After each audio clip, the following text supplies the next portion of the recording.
جتنے حنفی ٹوٹل، معذرت کے ساتھ آپ کا جرم نہیں ہے، آپ کو کس نے کہا حنفی بننے کے لیے؟ آپ کو کہا گیا کہ اللہ کے نبی کی اتباع کرو، آپ کو مولویوں نے حنفی کا پیالہ پلایا ہوا، اس لیے آپ اپنے آپ کو حنفی کی رٹ لگا رہے ہو۔ لیکن جو حنفی، اگر اس سے پوچھو امام ابو حنیفہ کا نام کیا تھا، تو اس بیچارے کو یہ بھی نہیں معلوم ہے کہ امام صاحب کا نام کیا تھا رحمۃ اللہ علیہ، اسے یہ بھی پتا حنفی تو ہم ہیں اگر مانا جائے، کیونکہ امام صاحب رحمۃ اللہ علیہ نے جو نقشہ بتلایا، جو طور طریقہ بتلایا، الحمدللہ ہم اس کے اوپر۔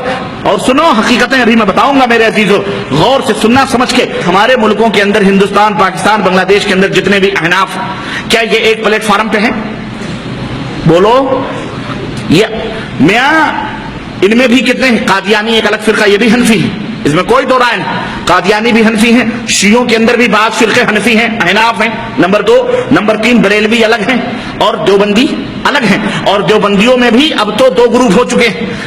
مولانا عطا اللہ شاہ بخاری رحمۃ اللہ علیہ کا ایک گروپ جو مماتی گروپ ہے، اب وہ اتنا سخت ہو چکے ہیں کہ ان دیوبندیوں میں ایک دوسرے کے پیچھے نماز کو حرام کہتے ہیں۔ یہ ابھی تک یہ بریلوی دیوبندی ایک دوسرے کے پیچھے نماز کو حرام قرار دیتے تھے، لیکن اب یہ حنفی آپس میں بھی، یہ مماتی اور حیاتی ایک دوسرے کے، یعنی ایک گروپ یہ کہتا ہے کہ نبی زندہ ہیں قبر میں، دیوبندیوں کا دوسرا گروپ کہتا ہے نبی مرے ہوئے ہیں، وہ زندہ نہیں ہیں، یہ ایک دوسرے کو برا بھلا کہتے ہیں۔ تو یہ بریلوی حنفی، وہ بھی حنفی، ایک امام کے ماننے والے۔ سوال یہ پیدا ہوتا ہے کہ اگر یہ مذہب جو بانٹا گیا تھا حنفی، شافعی، مالکی، اس سے انتشار ختم ہوتا ہے، تو میاں تم تو کم از کم ایک امام کے ماننے والے کم از کم آپس میں بھی تو ایک رہتے، تم کیوں منتشر ہو؟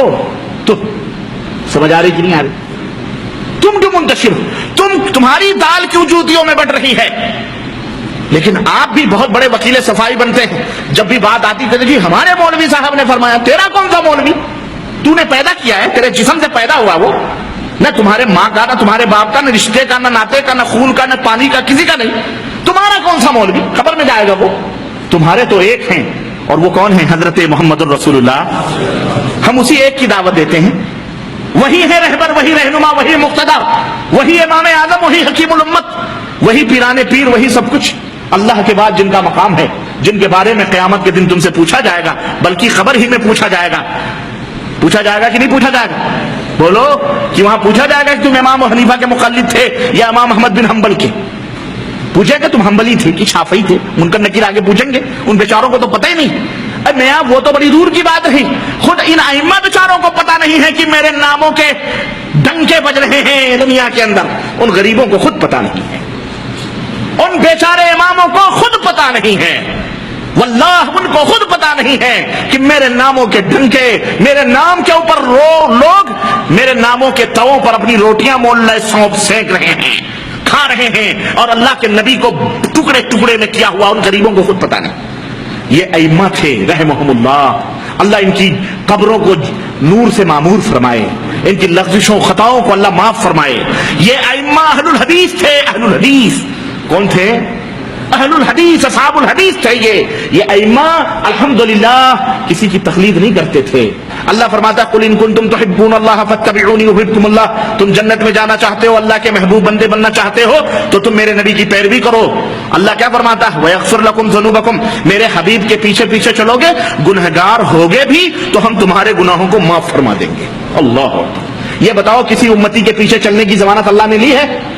لیکن لوگوں نے بتایا، ہاں اعوذ باللہ، میں کیا بتلاؤں؟ در مختار اٹھا کے دیکھو، فتاوی حنفیہ کی، فقہ حنفیہ کی معرکۃ الآراء کتاب، کوئی مولوی ہو تو جا آئے اور اس کو میں بتاؤں کہ مولانا حنفی صاحب آپ اپنی کتاب فتاوی در مختار اٹھائیں گے، در مختار کے مقدمے میں لکھا ہوا ہے کہ حضرت امام ابو حنیفہ رحمۃ اللہ علیہ، اللہ اس کی قبر کو نور سے منور فرمائے، وہ بندہ بری ہے اس اتہام سے اور اس جھوٹ سے کہ امام صاحب رات کو گئے، امام صاحب کہاں گئے؟ رات کو خانہ کعبہ کی چابی مانگے تالے والے سے، اس نے چابی دے دی اور کہا کہ میں رات کو خانہ کعبہ کے اندر نماز پڑھنا چاہتا ہوں، چابی دے دی، اندر گئے، ایک ٹانگ کے اوپر کھڑے ہو کر کے آدھا قرآن پڑھا۔ یہ عبادت کا طریقہ ہے؟ اتنا بڑا فقیہ، اتنا بڑا امام جسے 70,000 حدیثیں پڑھانے کا دعویٰ، آج تک 70,000 حدیثوں کا ہمیں پتہ نہیں چلا۔ آج تک ہم یہ دیکھ رہے ہیں کہ فقہ حنفی کی نوک پلک اور اس کی بھویں بخاری، مسلم، ترمذی، ابو داؤد سے سنواری جا رہی ہیں۔ نہیں سمجھ آئی؟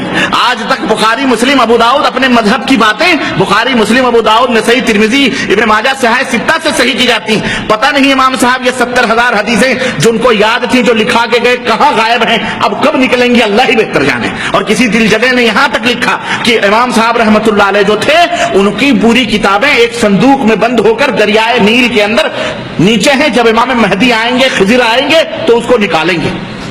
واللہ ایسی علم گلم باتیں. سنو، الغرض کہہ رہے ہیں کہ امام صاحب نے آدھا قرآن ایک ٹانگ کے اوپر کھڑے ہو کر پڑھا، پھر دوسرا قرآن آدھا قرآن ایک پہر رات کے ایک پہر میں دوسرے ٹانگ کر کے یوں قرآن پڑھا.